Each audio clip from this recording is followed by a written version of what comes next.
My self Alka and welcome to our excellence family.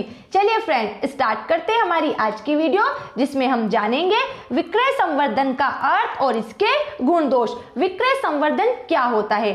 Friends, हर एक व्यक्ति चाहता है वो जिस वस्तु का उत्पादन करे उस वस्तु की बिक्री इस तरीके की हो जिससे वह बड़े पैमाने का प्रॉफिट कमा सके, मतलब उसे बड़े पैमाने का लाभ हो, उसकी वस्तु को प्रत्येक व्यक्ति उपयोग में लेकर आए। तो इसके लिए वह जिन तरीकों को अपनाता है वह तरीके विक्रय संवर्धन के अंदर आते हैं। ठीक है, तो देखते हैं विक्रय संवर्धन का क्या अर्थ होता है। फिर अर्थ को जानने के बाद इसके फायदे और नुकसान के बारे में बात करते हैं। ठीक है, तो देखो क्या लिखा है अर्थ में।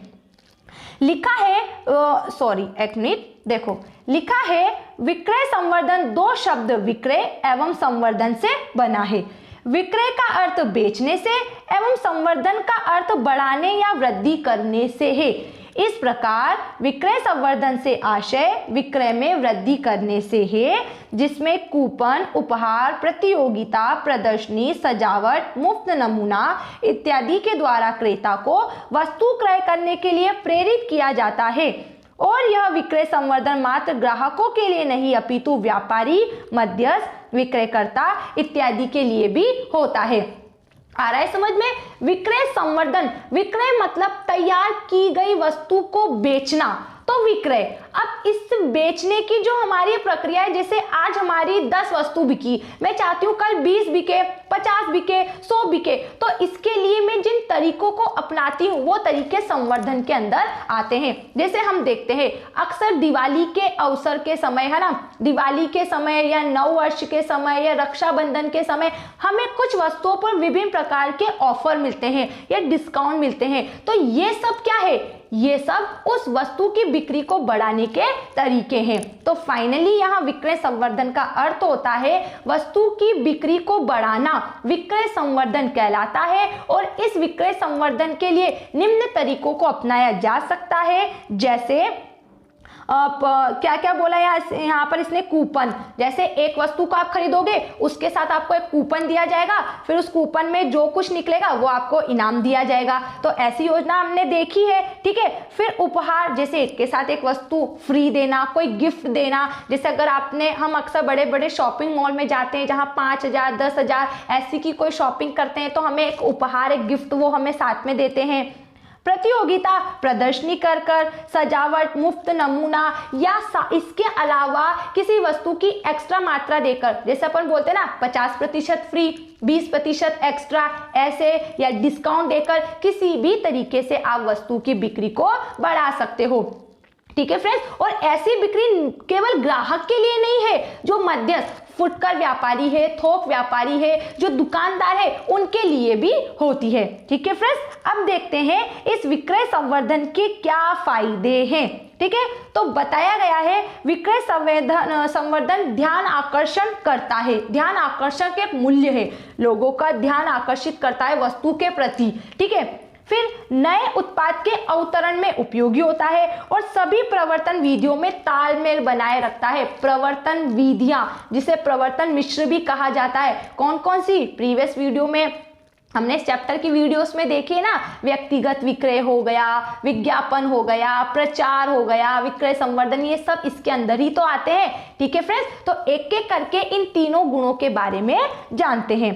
ठीक है, फर्स्ट ध्यान आकर्षण मूल्य के बारे में क्या कहा है समझते हैं। कहा है इसने, विक्रय संवर्धन क्रियाएं प्रोत्साहन कार्यक्रमों का उपयोग कर लोगों का ध्यान आकर्षित करती है।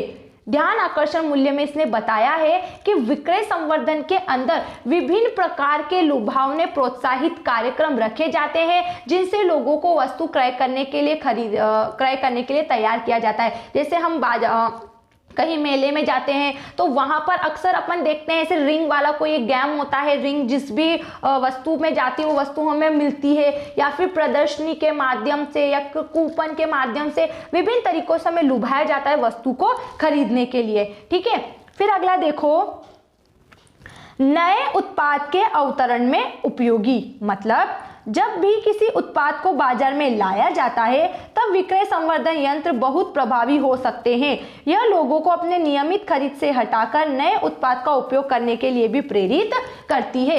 जब आप किसी वस्तु में इतने सारे फीचर्स दे रहे हो, उसको खरीदने के लिए ग्राहक को इस तरीके से अभिप्रेरित कर रहे हो, इतना आकर्षित कर रहे हो, और आकर्षित करने के साथ साथ आप उस वस्तु में वो गुणवत्ता भी उपलब्ध करा रहे हो, तो व्यक्ति क्या करता है, उसी कंपनी की दूसरी वस्तु की मांग करने लगता है। जैसे आप किसी कंपनी का कोई क्रीम यूज करते हो तो आप डिमांड करने लगोगे कि हमें इस कंपनी का पाउडर भी चाहिए। तो ऐसी बात बताई गई है इसमें। फिर अगला है सभी प्रवर्तन विधियों में तालमेल। विक्रय प्रवर्तन क्रियाओं को इस प्रकार संवारा जाता है कि यह फर्म के व्यक्तित्व, विक्रय एवं विज्ञापन कार्यों के पूरक का कार्य करे तथा फर्म में कुल मिलाकर प्रवर्तन कार्यों को प्रभाव उत्पादकता में वृद्धि करे। मतलब कि अपन ने प्रवर्तन मिश्र में पढ़ा था कि वस्तु की बिक्री बढ़ाने के लिए ही उसमें तकनीकों को अपनाया जाता है, विज्ञापन, व्यक्तिगत विक्रय का, प्रचार का, ठीक है, विक्रय संवर्धन का। तो यहाँ ये बोला गया है कि जो विक्रय संवर्धन है ये प्रवर्तन मिश्र में तालमेल बैठा के रखता है कि जहाँ प्रवर्तन मिश्र के जो तकनीकों को अपनाया जाता है उन तकनीकों का ही तो एक हिस्सा है विक्रय संवर्धन। तो ये भी वस्तु की बिक्री कराने में, बिक्री में सहायक होता है। तो विक्रय संवर्धन का क्या फायदा हुआ, एक बार फिर देखो क्या फायदा हुआ। ध्यान आकर्षण मूल्य, इसका मतलब है लोग वस्तु को क्रय करने के लिए आकर्षित होते हैं। नए उत्पाद के अवतरण में उपयोगी, एक वस्तु में जब हम कुछ अच्छाइयाँ बताते हैं या उसके साथ कुछ अच्छा करते हैं, जैसे उसमें डिस्काउंट की सुविधा देते हैं, एक्स्ट्रा कोई वस्तु देते हैं, एक के साथ एक वस्तु फ्री देते हैं, तो उसी तरह की वस्तु का, उसी कंपनी का लोग दूसरी बार भी दूसरी वस्तु को लेकर डिमांड करते हैं। इन सभी प्रवर्तन विधियां है उसमें तालमेल बिठा के रखता है। विज्ञापन, व्यक्तिगत विक्रय, प्रचार, इनमें तालमेल बिठा के रखता है विक्रय संवर्धन। तालमेल का मतलब है कि विज्ञापन से भी, व्यक्तिगत विक्रय से भी और प्रचार से भी, इन तीनों से भी विक्रय संवर्धन के काम हो जाते हैं, मतलब वस्तु की बिक्री बढ़ जाती है। ठीक है, अब देखते हैं इसके दोष। इसके यहाँ पर दो दोष बताए गए हैं, जैसे संकट का सूचक और उत्पाद की छवि को बिगाड़ना। इन दोनों का क्या अर्थ है देखो, लिखा है संकट का सूचक, मतलब यदि फर्म बार बार विक्रय संवर्धन का सहारा लेती है तो ऐसा प्रतीत होगा कि या तो फर्म आपकी बिक्री का प्रबंधन भली भांति नहीं कर पा रही है, अपनी बिक्री का प्रबंधन, यहाँ पे थोड़ा सा सही कर लो, अपनी, ठीक है, या फिर इसके उत्पाद को कोई खरीदना ही नहीं चाहता। विक्रय संवर्धन क्या है, वस्तु की बिक्री को बढ़ाने के लिए आप जिन स्रोतों का या जो कार्य करते हैं, जैसे इनामी योजना, कूपन योजना, डिस्काउंट की या एक्स्ट्रा मात्रा की, एक के साथ एक वस्तु फ्री देने की, ठीक है। तो बहुत से व्यक्ति ऐसा सोचते हैं कि यार इतनी महंगी वस्तु में ये बात हमें क्यों मिल रही है, इसके साथ एक वस्तु फ्री क्यों मिल रही है, ठीक है, इसके साथ कूपन क्यों मिल रहा है, या तो फिर इसकी गुणवत्ता में कमी होगी, या फिर कंपनी अपने प्रोडक्ट को बेचना नहीं चाह रही है, या फिर जनता इसके प्रोडक्ट पर विश्वास नहीं कर रही है। ऐसी मानसिकता लोगों के अंदर आ सकती है, ठीक है। एंड लास्ट है इसका उत्पाद की छवि को बिगाड़ना। छवि मतलब उसकी पहचान, कि विक्रय संवर्धन तकनीकों का प्रयोग उत्पाद की छवि को प्रभावित करता है।